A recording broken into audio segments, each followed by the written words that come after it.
After spending a couple of weeks road tripping the west coast of the US and climbing in Yosemite, where I got to try many different boulders including Midnight Lightning, we hit the road again heading to Bishop, home of the Buttermilks. Bishop has to be one of the most dramatic places I've ever been to. The combination of desert and alpine landscape makes it such a mind-blowing place for any climber or visitor. The town itself is located at around 1,000 meters above the sea level, and the mountains nearby rise up to 4,000. So we just stopped by in this grocery store to buy some stuff for dinner, and look at the backgrounds! There are various climbing areas, although the one I really wanted to explore was the Buttermilks. The Buttermilks are a world-class bouldering venue with hundreds of quartz monzonite highballs. Getting there, in theory, it's a 30 to 40 minutes drive from the town centre. However, we took ages driving through the final dirt path that leads to the main area. So in the end, we drove for the best part of an hour. Unfortunately, the climbing season at the Buttermilks finishes in May, when it starts getting hot, and this is just when we arrived.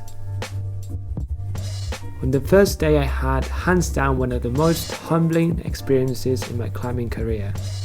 I wasn't able to climb anything, and when I say anything, I mean anything.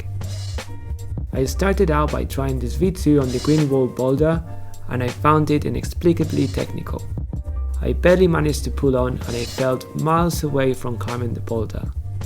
This, however, was just a warm-up, so I didn't invest a lot of time on it, as trying the boulder a few times was being effective at waking up my fingers. I fiddled around with the V0 version to the left of it, and I got roughly as far as I did on the first problem. I briefly tried the Burden Experience boulder, which is another V0, and I wasn't able to pull on from the ground. At this stage, despite not having climbed anything from the bottom to the top, I felt warmed up enough to try High Plains Drifter, a classic highball V7 boulder. This was the main problem I wanted to invest my time on during this day. It was first climbed in the late 70s in the style of the day, ground up, no spotters and no crash pads. Dale Bard, who got the first ascent, said, "We use the Baker technology. You climb as far as you can, then when you can't do the moves, you down climb to a spot where you can jump off safely." I felt genuinely intimidated by the height of this boulder. However, I knew that the difficulty of it was on the first few moves. Then, although high, it was easy climbing to the top.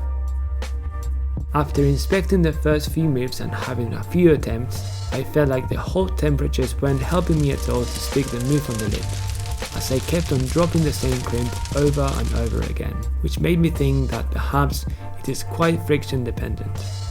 I felt like I was wasting my time trying to climb the block, so after a while I decided to call it a day and I moved on. At this point, it was well over 30 degrees and it seemed sensible to head off. However, I was quite upset about not climbing anything at all, so I decided to try one more block before going home. This problem ended up being the cave route, a V6 that happened to be in the shade and that looked fairly straightforward. Despite the flash attempt going well, it all went downhill from there. I couldn't find the right beater to connect the moves and I got more and more frustrated as all the holes are big. In hindsight, trying this problem was a big mistake as it only made me even more frustrated and I ended up with a really sour feeling about my first day at the Buttermilks.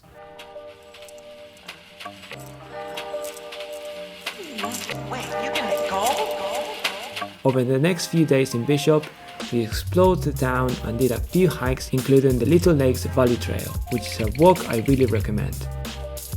During this time, I kept reflecting on how spanked I got on my first day at the Buttermilks, especially after having dreamt of climbing there for years. But as they say, you live and you learn. The second day at the Buttermilks, everything went a bit better. Not that this was hard to achieve. I decided to lower my expectations in terms of grades and had a look at some of the easy top-rated climbs. The first one of the day was Hero Roof, a V0 described in the guide as one of the best V0s anywhere.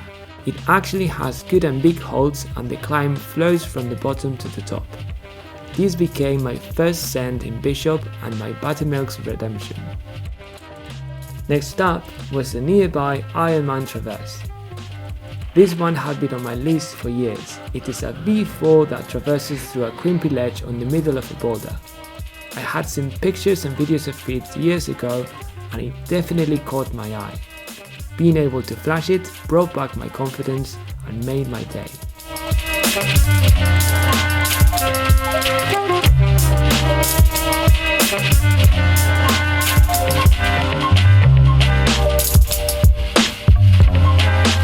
After climbing this block, I went back to the cave route, which I tried to climb on my first day.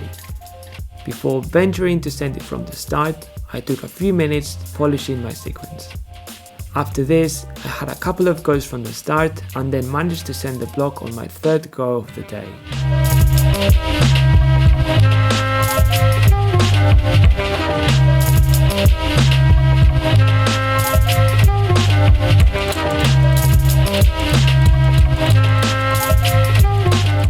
I was definitely feeling much better than on the first day and I was kind of tempted to go back to try High Plains Drifter again.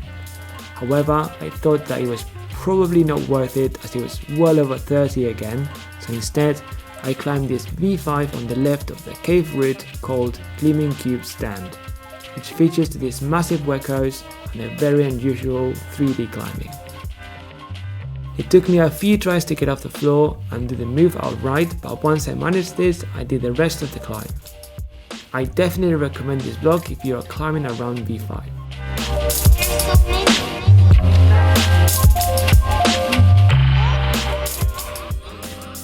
This was the last climb I did at the Buttermilks before packing up again and driving off to our next destination, Red Rock.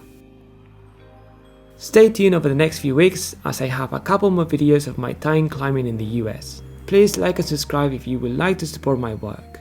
See you guys soon.